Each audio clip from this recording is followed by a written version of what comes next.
Me and Underdog are cool. You keep shouting out that name. That name is an enemy. And I told you he's an enemy.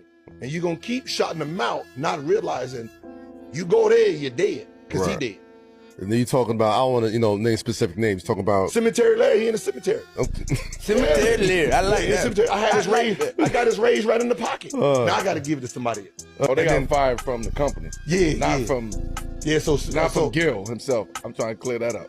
No. I didn't fire. They left me.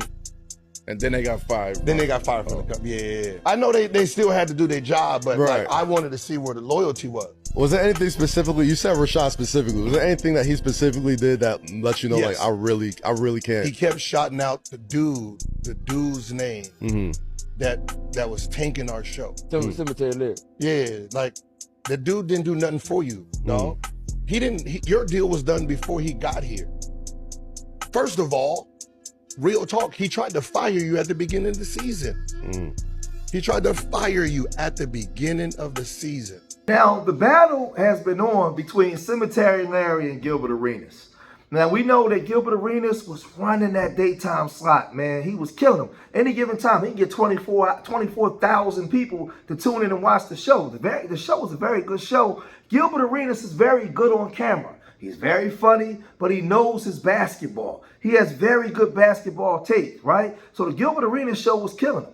And y'all remember last year on my birthday, July 30th, 2025, he got arrested for some gambling stuff with some high-ranking small hat people, right?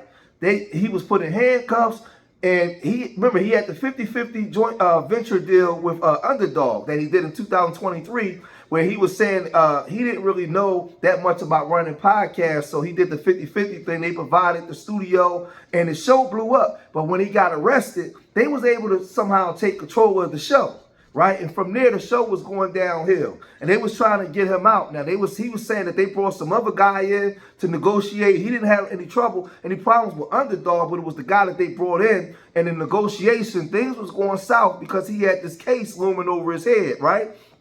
And he was saying that they was trying to fire Rashad Mcants, and he was holding out and doing all these things for Rashad. But he didn't tell them everything because he was trying to check their loyalty. Well, Rashad started really pledging his loyalty to Underdog and all those other people, right? When, for the most part, Gilbert, during the NBA playoffs, you ain't see him on the show. He pretty much just went home, took his ball and went home, right? And said, listen, I own the name. At some point, I'm going to be out from under these guys. I'm going to start my own show, and we're going to get things popping. Well, Rashad, he picked a side. Grab that. Rashad. First and foremost, I want to say shout out to Underdog. I had to wear what I'm so proud to be wearing, giving us the opportunity to be able to show and prove as the #1 sports show on the internet, YouTube, everywhere else. I just want to be able to. He's so crazy. Oh, shit. I almost spit that damn water everywhere. I guess the gloves was off, right, Nick? I guess the gloves were off. And I shook your hand before the show. But I talked about my lungs, LeBron subject, and you Damn. Okay. It's Glaze Wednesday. Yeah. You said this. Okay. Wednesday's the day. Well, Thanks again. Obviously he's picked sides, so we already know where he's gonna go. So, back to my point. Now, Rashad, he bet on himself, and he lost. Now, remember, Rashad had a less than stellar NBA career, but he was a NCAA champion with North Carolina. He was a great college player, but he bet on himself this way, and it didn't go too well. But the thing was, he wasn't done, because he was just saying all kinds of wild stuff. Gil is Michael Jackson, and we are the Jacksons. Michael's like, look, man, y'all cool, but I'm Mike. I gotta do my own, my nigga. I don't really need y'all. Okay. So it's kind of like if Joe Jackson is Underdog, like, listen, Joe, I'm gonna go do my own thing now. This is the last tour that I'm gonna be performing with you guys. Hope you have a good time. So, you gotta let Mike do Mike, you know what I'm saying? So it ain't no We don't know what's gonna happen, but now with him going on to these podcasts and saying that Gilbert is like Michael Jackson and we're the Jackson 5, and he really don't need us, right? He was already trying to position himself to have something of his own. He didn't want to be up under Gil. He wanted to be his own man.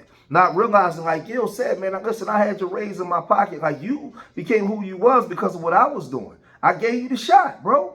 And we was holding out for you. We was helping you. The dude wanted to fire you, right? You wearing mascots, you in character, you doing all this. Man, they wanted to get rid of you, bro. And I knew that. And you knew that if I go, the whole show go. And you still chose to run with them. They ain't cared nothing about you. This is the stuff that Gil was saying. So now you on there, you calling Gil a sellout and calling Gil all kinds of names. So now Gil just totally eviscerated you. He came back and responded again by doing this. They say Rashad got his receipts. Say Rashad outside. Oh my God, you house nigga. Oh, Rashad, no, you erased it, boy. These are your receipts, boy. You might want to, you went to North Carolina, you can read. You better read the beginning of this. To Tim, right? That's who gave you this. You is delusional. It says, me complaining that we only have 2 days, sir. I'm sorry. I wanted more because if we got 5 days, we will win all the trophies. I'm sorry that we complaining about 2 days when we wanted 5. I tasted success and wanted more. I thought that was our goal. See, I thought our goal was to be the best. That's what I'm telling Tim. This got nothing to do with Rashad. This part that you posted is about Rashad. You tell Liam I'm sorry. See, they was trying to fire me and Joe at the beginning of the season. You tell Liam I'm sorry. I don't want anyone, meaning you, boy, to lose your job. So I'll conform. Over my bad decision, I'll push Underdog more, meaning at the moment in time, I wasn't collabing on posters anymore. I wasn't wearing the product anymore. So I said, I'll wear it. I'll do the tap and dance for you to keep your job. And everybody else in the studio. Because if I left, quit, or got fired, remember, you got to get the fuck out of my house. And then all the rules that I have inside my contract kicks in, meaning Gil's Arena is shut down. Now you got to create another. You see, I was conforming for you. This tells everybody the fact that you will post this that has nothing to do with you, which was for you. Let's all of us know how you did pick a side and you chose them over us. This was about us having 5 days because we wasn't happy with 2 and they wanted to fire. You're gonna need some milk. That was easy.